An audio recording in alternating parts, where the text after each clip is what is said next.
Ayoko yan. Ano nga bang itsura at saan nga ba kami natutulog sa barko? So yun na nga, for today's video, i-flex ko sa inyo kung saan nga ba kami natutulog dito sa barko. Cabin yung tawag sa kwarto namin dito. Dito yung lugar kung saan kami nagpapahinga at ito rin na matatawag namin na private place after work.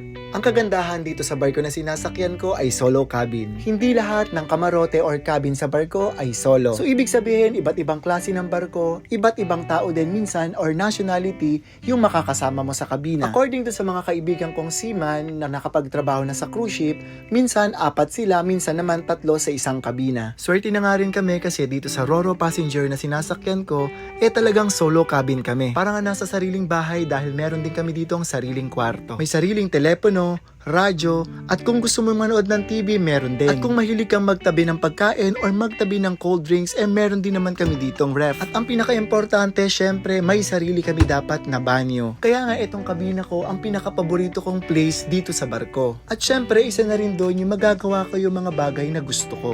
At ganito nga yung itsura ng toilet namin. Maliit pero sakto lang. Ang mahalaga merong hot and cold ang shower para at least syempre makaligo naman tayo. Pero kapag inabutan ng alon, wisik-wisik na lang muna. Ay, grabe! And guys, na-flex ko na yung cabin ko and samahan nyo naman ako na bisitahin para i-cabin raid ang aking kaibigan. And take note na ayaw na nga niya magpatawag sa akin ng kaibigan Lutang. Dahil madalas naman daw ay brainy siya. Kaya ngayon, sisimulan ko na siyang tawagin na friend kong brainy.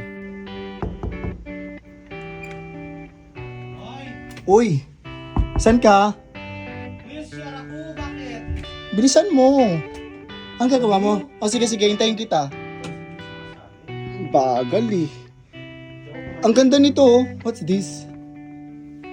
Ang ganda nito. Saan mo binili? Ano yan? Strobe light. Strobe light. O, try mo na nga. Saan mo binili?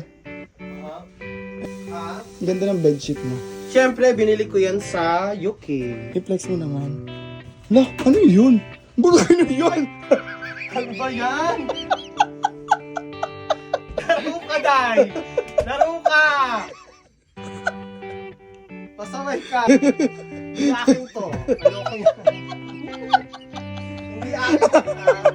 Jonathan, tanggalin mo yan dyan. Sabi ko sa'yo. Hindi mo isama sa vlog. So guys, Ito ang libangan. Ito ang libangan ko. I'm just reading books every night and this is the title of the book. Hindi po yung nakita. sige na. Bye. Pasaway ka!